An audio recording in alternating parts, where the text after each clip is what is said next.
Mikono yako lazima iwe na mafuta, mikono yako lazima iwe anointed, sio kichwa tu. Na mikono yako, unapoweka mkono kwenye biashara yako isipe. Kusanyiko hili jiandae pia mikono yako kufunguliwa, kwa sababu wengine mikono yenu ilishachukuliwa. Kuna siri kubwa katika mikono ya mwanadamu, kubwa sana.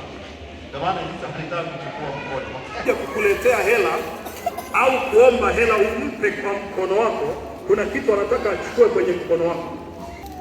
Kuna siri kubwa sana, na mikono inaweza ikafungwa ukawa hushiki chochote. Mikono inaweza ikafungwa, kila kinachoingia kwenye mikono yako mikono hii inaweza ikawa imelogwa kwa ajili ya kutapanya, yaani unakuwa mtumiaji sana, alafu zikiisha sasa katika mikono ya mwanadamu.